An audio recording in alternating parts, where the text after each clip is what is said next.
Hi, this is Chris here at Woodman Spirit Channel.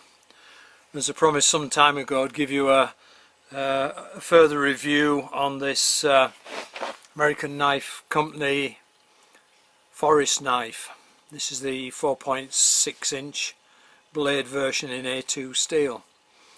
A couple of things that I think a lot of knife reviews tend to gloss over, and that is well, not so much the sheath, but I want to talk about the sheath as a key issue today, but also more specifically the handle of the knife, how comfortable it is, and how when using it in the bush, how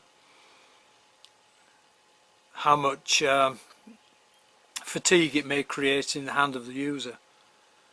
So I'll start with the sheath. I quite liked the idea when I first got this knife through a trade that it's ambidextrous. I have a couple of friends who are bushcrafters who constantly bemoan the fact that very few knives have ambidextrous sheath. So I'm very pleased to see that Jim Noker, who I believe designed this knife for his company AKC, has paid attention to this, and that is clearly that's going to make it attractive to some left-handed bushcrafters. The materials from which it is made is of good quality, fit and finish of it is good, and of course it's got the rare earth magnet inserted here in the sheath, which as the sheath wears and becomes looser, the magnet compensates by helping to hold the blade of the knife into the sheath. Quite an unusual shape. I don't know any other knife manufacturer in the bushcraft arena that does not just an ambidextrous sheath, but also a sheath that is of this style. So I'm going to come to my first crib with this design. Now, if you notice here, and this is it's a good idea. It's been designed so you can do a horizontal belt mount, or you can hang your knife from the pack sack strap if you so wish. But also here is the mount for the typical belt carry, sheath belt carry. What I don't like about this is the fact that it's fairly tight and close to the sheath itself. Not only that, but worse still is the fact that it's mounted quite low on the sheath. So I'll just give you an example of what I'm talking about here. Now that is the knife firmly pushed into the sheath. So as you can see, there's probably somewhere in the region of 3.5 inches of your knife above the top of the belt hanger here. The problem with that, and as I've worn it and other people I know have worn knives that are fit close to the body, is that you have to, in essence, when my belt is here, so to extract the sheath, I mean there's very little pivot on it when it's on the belt.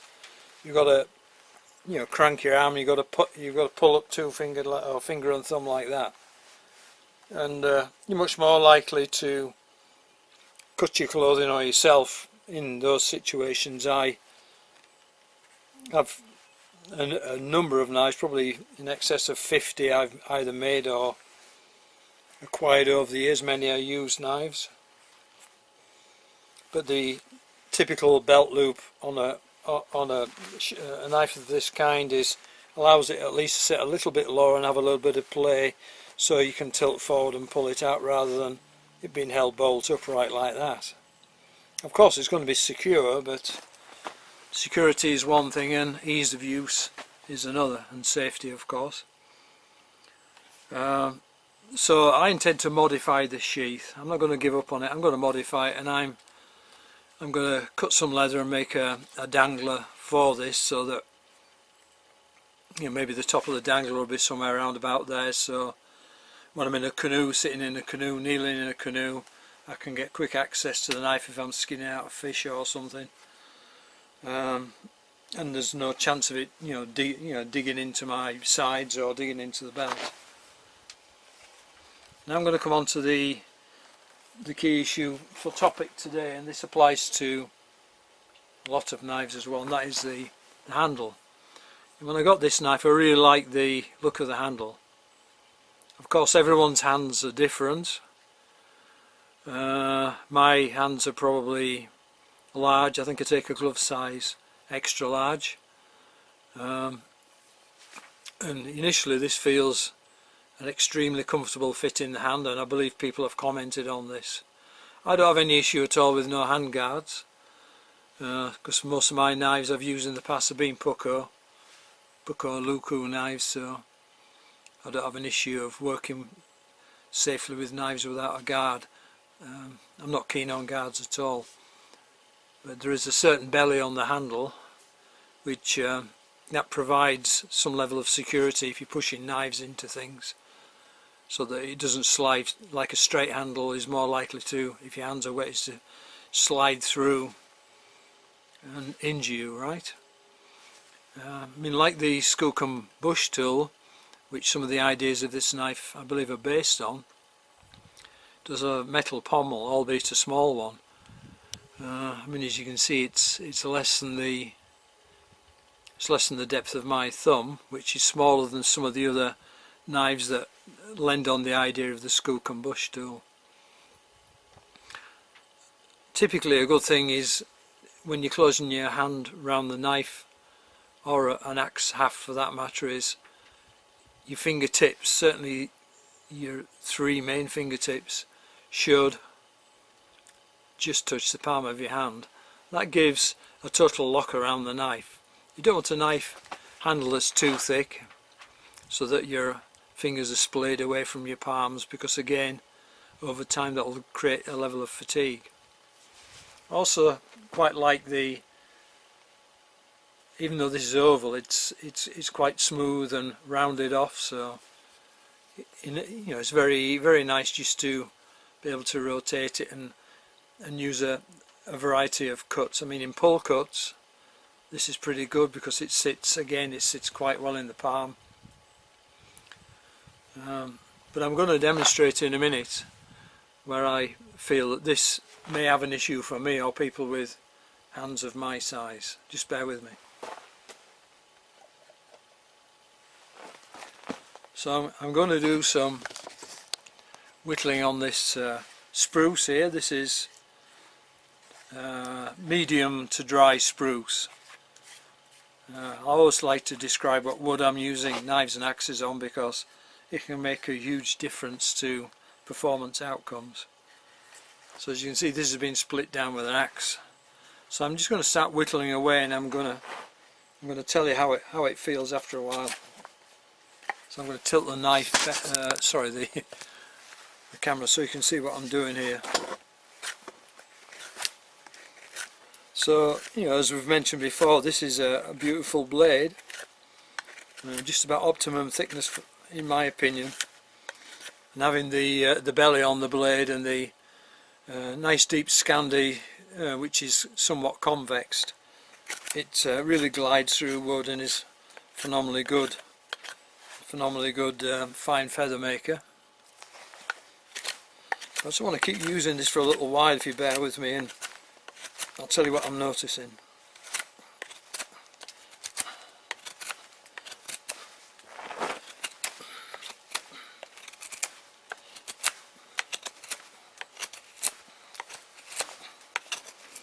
As you can see, I'm getting well through this wood. It really does eat into the wood, and I can't. There'd be no point to me doing a 1 hour video of doing this, because everyone would have long turned off, and my YouTube ratings would have gone down. But I'm just talking about what it feels like to use this. What I'm feeling at the moment is that the back of this handler is too thin. What's happening is, as I'm putting increasing force on this knife, and I'm not cutting dainty little feather sticks like this, right? So I'm really biting in the wood as if I'm actually carving something or cutting out a steep notch or something like that. But what I'm feeling is the knife is actually, where my little finger goes around it, there's not a whole bunch of power there. It feels like I should have more thickness to the back of the handle, or maybe a thicker pommel for sure. Also I'm feeling that in the crotch of my thumb and first finger there, that it's already beginning to put some pressure in there. I'm not saying it's uncomfortable, but you know, what we're saying here is over a period of time, how fatiguing might this be?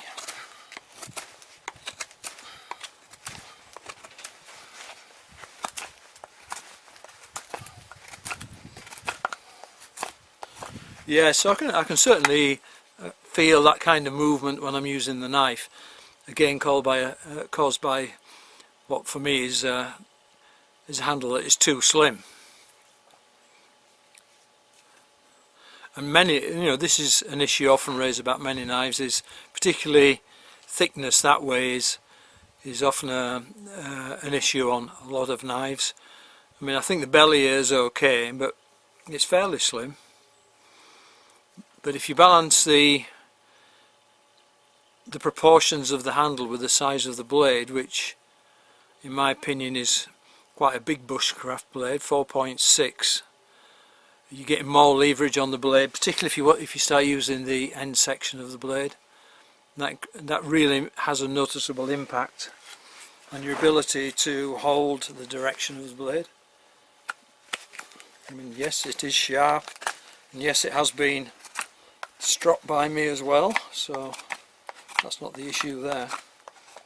But as you're using the end of the knife, you really do feel the leverage pushing down into the crotch of your hand there. I could imagine if you was building a shelter or something that, you know, after an hour or two of use you would be quite happy to put the knife down. So I'm not going to do a comparative review here, but just to say that, you know, this was a knife that I got through a trade. Fundamentally I love the blade, and the level of fit and finish is excellent, but if I'm going to carry this regularly, I really want to try and do something about this handle. I'm not sure how much I can do. You know, the problem being, yes, I can take off the micarta scales and I can put scales on that are fatter this way, but of course if I feel that I have to deepen this section here, which I feel is ground a little bit too thin, this being a full tang knife, there's no way can I really build up the thickness here. Let me show you. This is where the interesting, to me, the interesting part of knife design comes in. Now, this is what I talk about custom. I made this knife, which some of you have seen, and I gradually filed and sanded down this handle until it felt a perfect fit in my hand. You can see there's quite a difference in thickness there. This is a pretty common shape for a bushcraft knife of this size, you know, the kind of, people talk about the Coke bottle kind of shape. So yeah, it does go slimmer, the scales go slimmer here to give you the ability to work up with the handle up towards the start of the blade, but it has the larger pommel on the end, there you can see. So let me just try this, and I don't want people to perceive what I'm doing now as being a biased review, because I'm not selling this knife. It's just a knife that I made for my own use, and but the difference is it was made to my specification for woodcraft, bushcraft. So let me just try and use this and just comment on how this feels.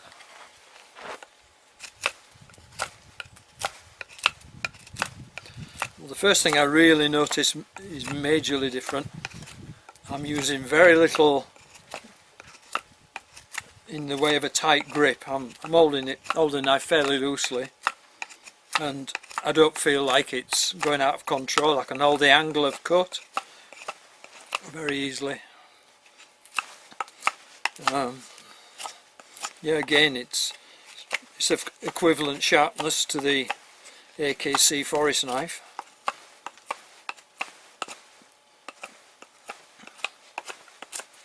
Let's reverse that round.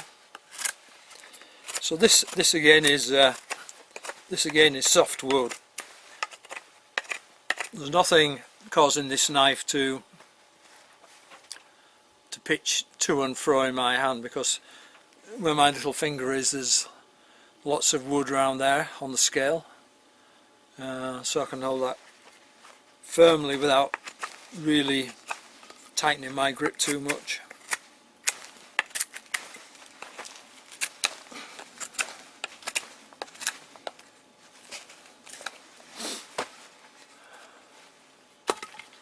Yeah, so already I can tell you this is much more comfortable to use.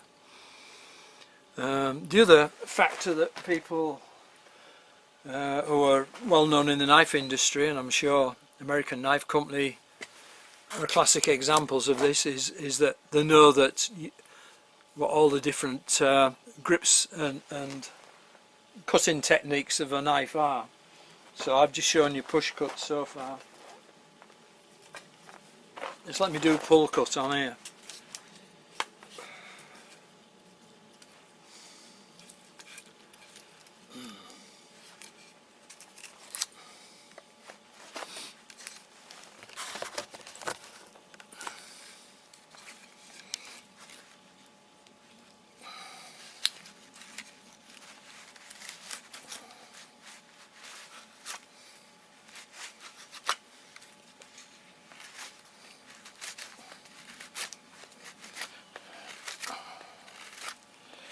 Now this is much more comfortable in the pull cut, and I think the reason for that is you have more point of contact with the top of the handle with your fingers, and you're doing something which is natural, that is pulling.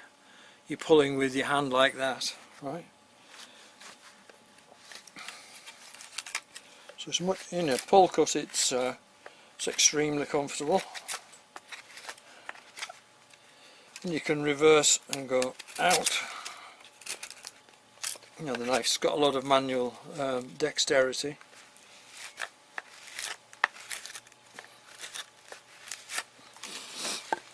Yeah, so even though I'm only doing a very brief test here, I can tell I could probably use this for a long time. I've used axes a lot, I've used knives a lot, so my hands are used to handling them, even though I've got some wear and tear going on nowadays. So I'll show you another knife here, and I'm not going to get into too much detail about this. This was a Christmas gift for me, and this is it's a British made A. Wright and Sons bear claw bushcraft knife.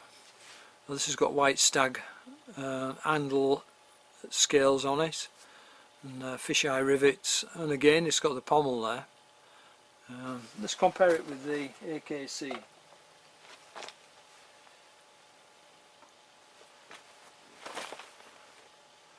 So you can see it's quite a different blade shape there. I like not too much depth on a knife, because so many knives nowadays have got a very deep blade, and I can't really see any advantage of that. It's probably, I don't know, it's about 1/16 of an inch thicker than the AKC, which is a little on the thick side, but the handles scales show quite a bit of difference. Although they're a similar shape, you can see that the A. Wright bear claw bushcraft knife has significantly thicker scales on.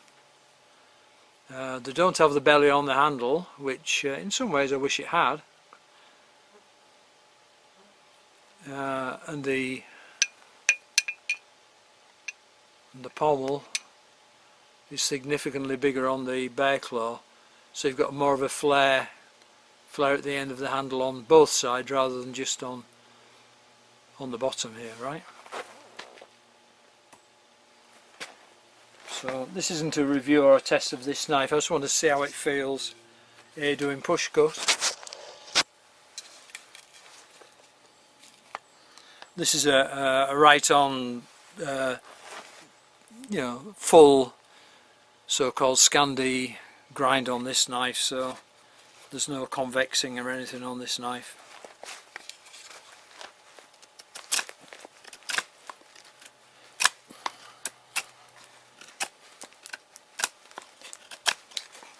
Yeah, it's I mean, you can feel it. It's a very sharp knife, and it's been stropped like the other two knives, but the cutting technique is different with this full Scandi. But I can already, let's bite deep into this because these are good at cutting notches, right?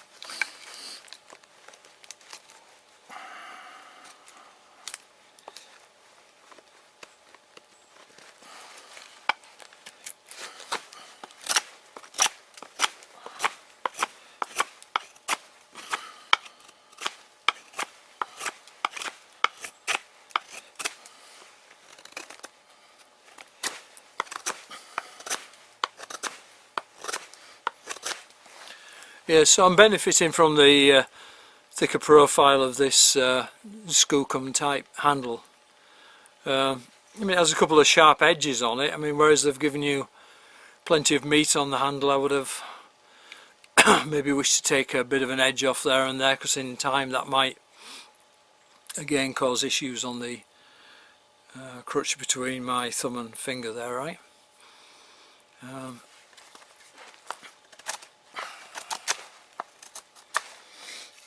Pull cut.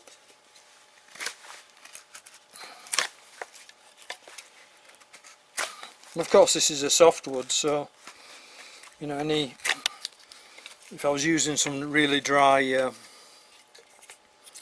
hardwood here, you would I'd be complaining much more quickly.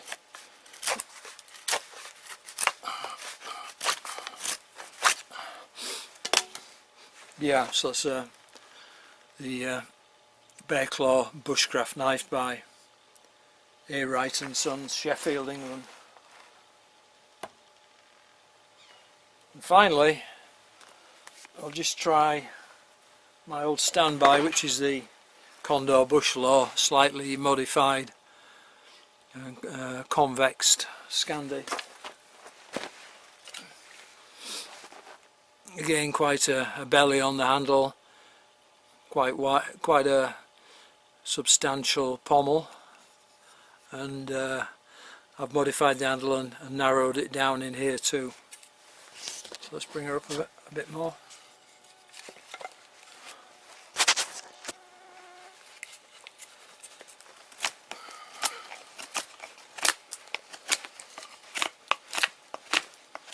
Yeah.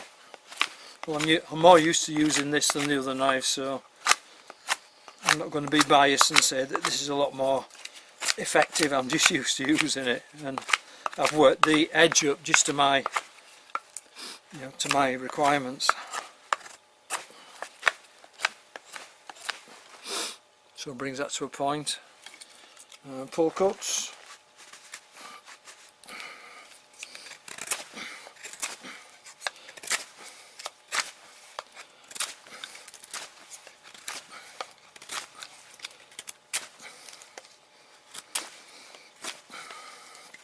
Back to push cuts again.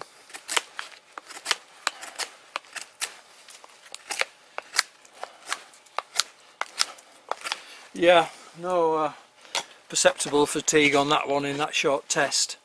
But again, a lot of people do say how they like this substantial handle on these, even people who don't particularly like the knife or the blade. So yeah, it's just a few thoughts there. I thought it was very important just to share this with people who's getting into or thinking about buying a new bushcraft knife. That the handle is you can have a beautiful, well-made knife with a poorly thought through handle, or a handle that doesn't suit your hands, and it's not a pleasurable thing to use whatsoever. Similarly, with a sheath, you've got to consider first and foremost with a sheath, easy access of the blade. Does it also holds it secure, and B, is it safe? With wet, slippery hands, trying to drag a knife out of a sheath that's close up to your side, maybe not. So yes, I'm a favour of the dangler type sheath, but if I use a belt loop sheath, a more conventional kind of sheath, I do like to see it hanging a little bit lower down from my belt than the AK forest knife. Anyway, I'll see you again soon in another review. I hope some of you found this interesting, and please let me know your comments and opinions based on your own experience of using bushcraft knives. So like, subscribe, comment, always welcome. Thanks for dropping by. See you soon. Woodsman Spirit over and out.